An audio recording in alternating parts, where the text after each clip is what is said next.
हाँ मित्रों, मैं एक बार फिर से गुरुजी उपस्थित हूँ। चलते हैं बिना समय गंवाए शुरू करते हैं।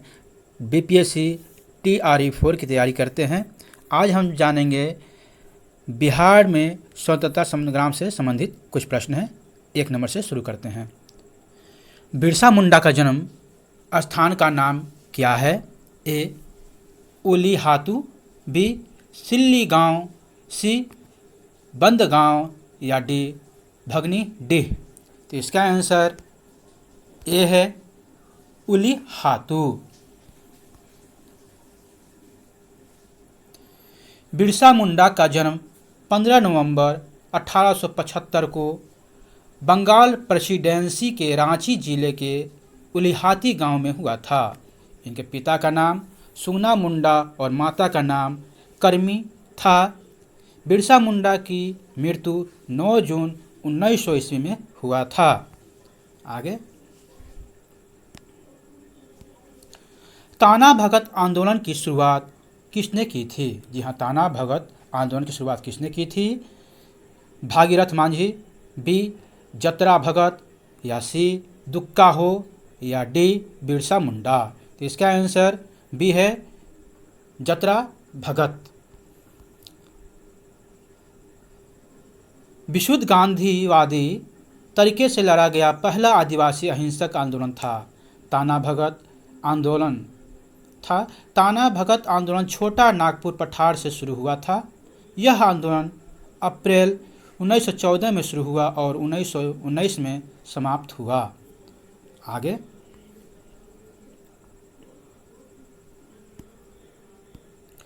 मुंडा जनजाति के प्रमुख पर्व सरहुल अन्न और किस नाम से जाना जाता है?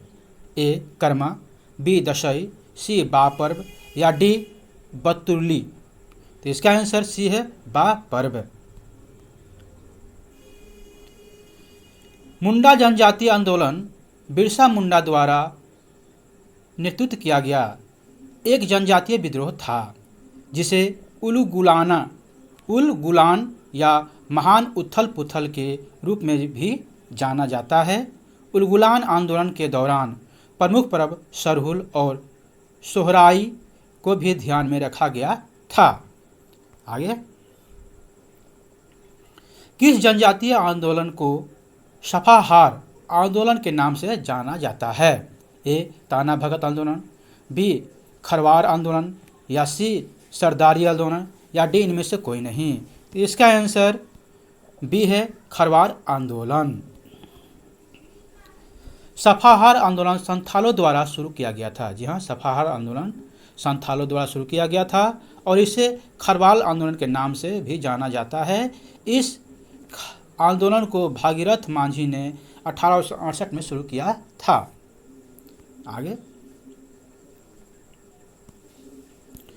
किस आदिवासी आंदोलन में परंपरागत अर्थात झूम खेती की तरह लौटने की आह्वान किया गया था? एक बार सुन लीजिए।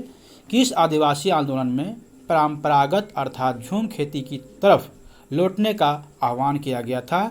ए. ताना भगत आंदोलन, बी. खरवाल आंदोलन, या सी. कोल आंदोलन, या डी. भील आंदोलन। तो इसका आंसर ए है ताना भगत आंदोलन। झूम खेती एक ऐसी कृषि पद्धति है जिसमें एक जगह पर खेती करके कुछ समय बाद भूमि को छोड़ दिया जाता है और दूसरी जगह पर खेती की जाती है। आगे,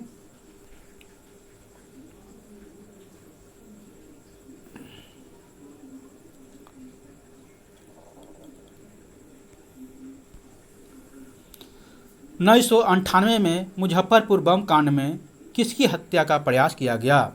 यह 1998 में मुजफ्फरपुर बम कांड में किसकी हत्या का प्रयास किया गया? ए. Pringle Kennedy, B. जज किंग्सफोर्ड, या सी. उपयुक्त दोनों, या डी. उपयुक्त में से कोई नहीं। एक बार फिर सुन लिए।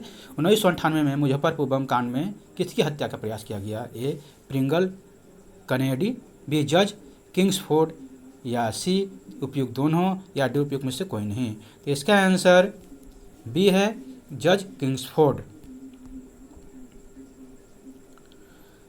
खुदीराम बोस और प्रफुल्ल चाकी ने अंग्रेज मजिस्ट्रेट डगलस किंग्सफोर्ड की गाड़ी पर बम फेंका था। इस घटना में किंग्सफोर्ड बच गए थे, लेकिन 2 यूरोपीय महिला मारे गए थे।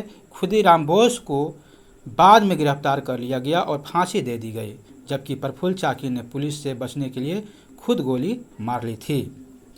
आगे, भारत छोड़ो आंदोलन के क्रम में सचिवालय गोलीकांड कब हुआ था? जी हाँ, भारत छोड़ो आंदोलन के क्रम में सचिवालय गोलीकांड कब हुआ था? ए 11 अगस्त 1942, बी 9 अगस्त 1942, या सी 12 अगस्त 1942, या डी 15 अगस्त 1942। तो इसका आंसर ए है 11 अगस्त 1942।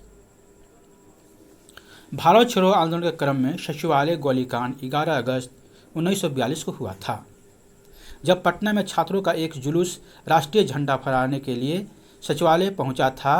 पुलिस ने इन प्रदर्शन पर गोलियां चलाई, जिससे 7 छात्र शहीद हो गए। उमाकांत प्रसाद सिंह, रमाकांत सिंह, सतीश प्रसाद झा, जगतपति कुमार, देवीपत चौधरी, राजेंद्र सिंह और राय गोविंद सिंह।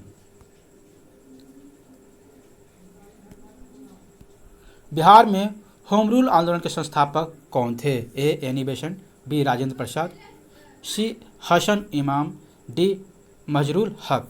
तो इसका आंसर है डी मजरूल हक।